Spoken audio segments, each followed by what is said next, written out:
তথাগতদা নমস্কার, বাংলা নিউজগ্রাফে।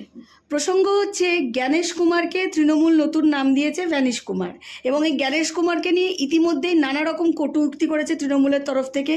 সম্প্রতি কল্যাণ বন্দ্যোপাধ্যায়, তিনি আইনজীবীও পেশায়, তিনি বলছেন এই যে জ্ঞানেশ কুমারকে অ্যাপয়েন্ট করা হয়েছে এটা একটা বেআইনিভাবে, সংবিধান বিরোধীভাবে করা হয়েছে। কিভাবে দেখছেন বিষয়টা? প্রথম কথা হচ্ছে ভ্যানিশ কুমার নামটা দেওয়ার ব্যাপারে আমি বলি, এই ধরনের নাম দেওয়াতে মমতা ব্যানার্জি খুব পারদর্শী। যখন করোনা হয়েছিল এবং ভারতের বিভিন্ন কোণা থেকে বাঙালিরা প্রাণ ভয়ে পশ্চিমবঙ্গে ছুটে আসছিল, তখন মমতা বন্দ্যোপাধ্যায় তাদের আটকে দিয়েছিলেন আর বলেছিলেন যে ট্রেনগুলো আসছে সেগুলো হচ্ছে করোনা এক্সপ্রেস। মানে কি হৃদয়হীন, কতদূর হৃদয়হীন হলে এরকম কথা বলতে পারে। দ্বিতীয় কথা হচ্ছে যে কল্যাণ বন্দ্যোপাধ্যায় তো আইনজীবী, আইন কতটা জানেন সেটা আলাদা কথা, কিন্তু কল্যাণ বন্দ্যোপাধ্যায় তো আইনজীবী। এটা যদি উনি মনে করেন যে এর জ্ঞানেশ কুমারের এই নিয়োগটা আইনসম্মত নয়, তাহলে উনি সুপ্রিম কোর্টে যান না। তো রোজ দুবেলা সুপ্রিম কোর্টে যাচ্ছে না, থাপ্পড় খাচ্ছেন, আবার যান না, অসুবিধার কি আছে? আর একটা বিষয়ের সামনে এলো, মমতা বন্দ্যোপাধ্যায়কে দেখা গেল প্রায় 26 থেকে 28টা পদ থেকে তিনি ইস্তফা দিলেন। ঠিক নির্বাচনের আগেই তিনি এতগুলো পদ থেকে কেন ইস্তফা দিতে হলো?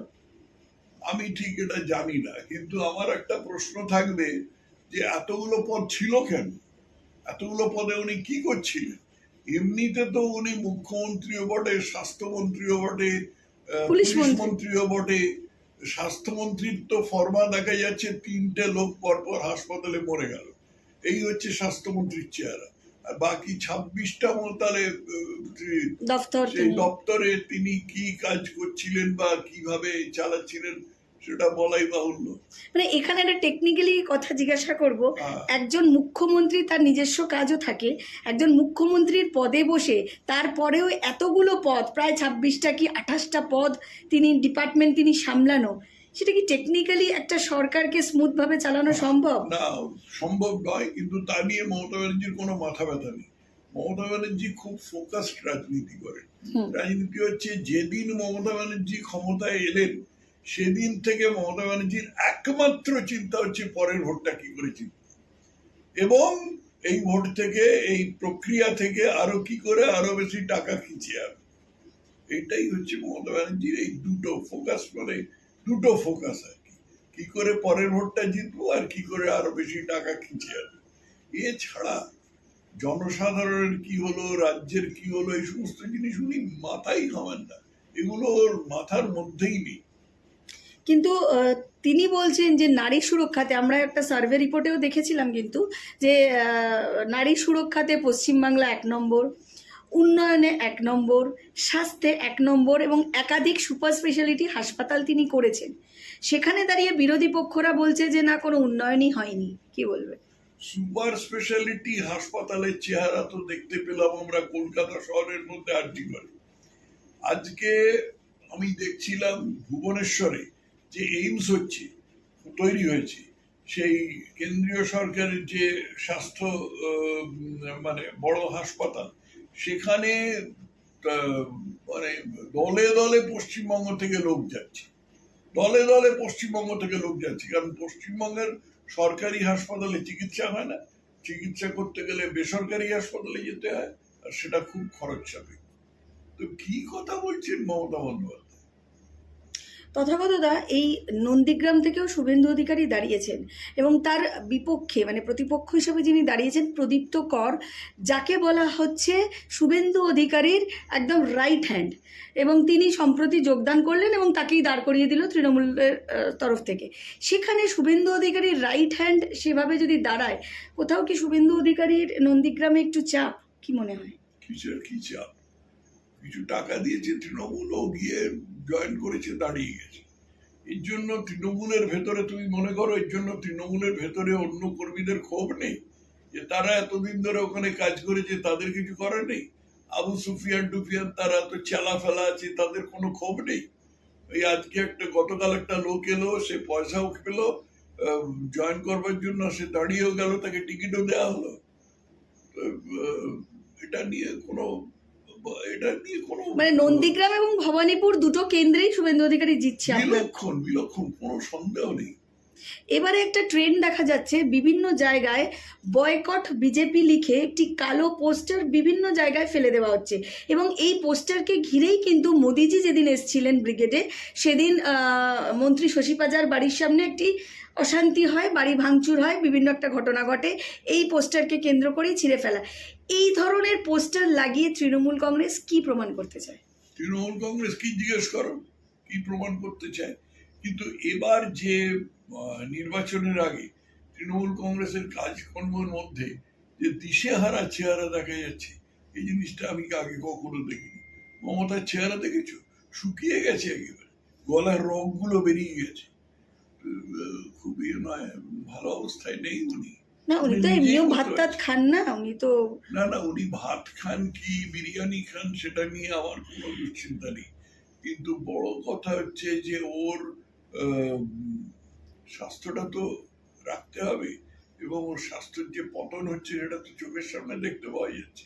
উনি যে উদ্বিগ্ন সেটা তো দেখা যাচ্ছে। মানে উনি 2021 সালে তো এই চেহারা ছিল না ওর, তখন বয়স 5 বছর কম ছিল, সেটা মেনে নিলাম, কিন্তু তাছাড়া এরকম তো রগ ফুলিয়েছিল না, কারণ তখন বিজেপির মধ্যে কিছু বিশ্বাসঘাতক ছিল, তারা বিজেপিকে হারিয়ে দিয়েছে।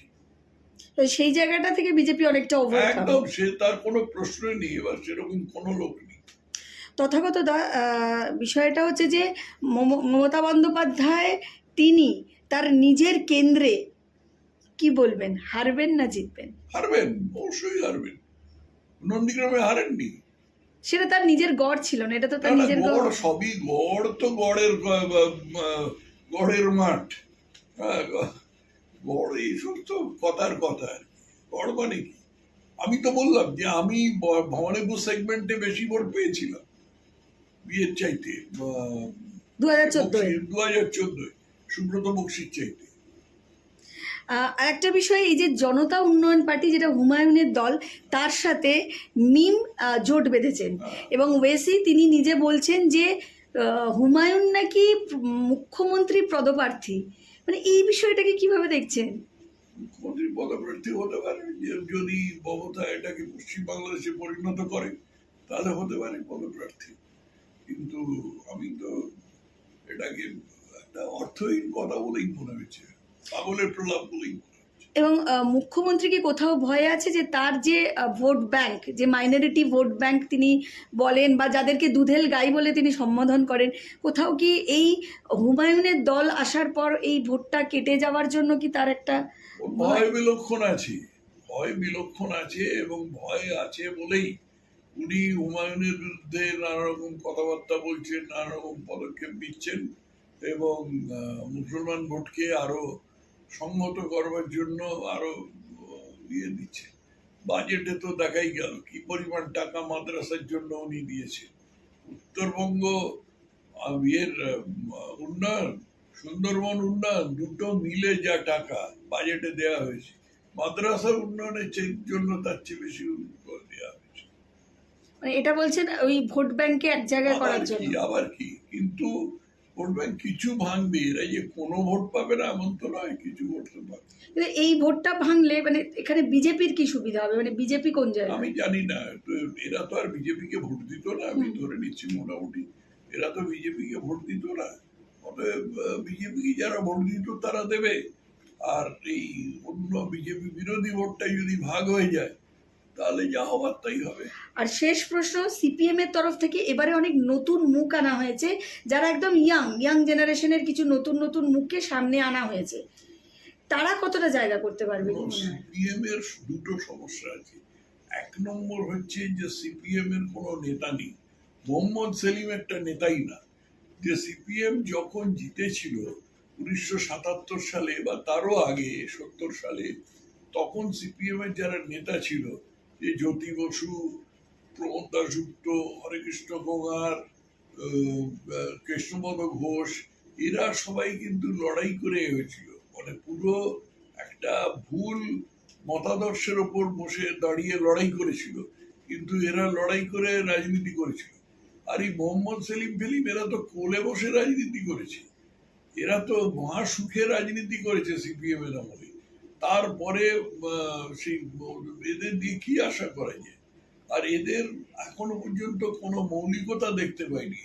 তুমি এই শতরূপের কথাই বলো বা দীপশিকার কথাই বলো, এদের মধ্যে কোনো মৌলিকতা দেখতে পাইনি। এরা সেই মানে ইয়ে করা চিরাচরিত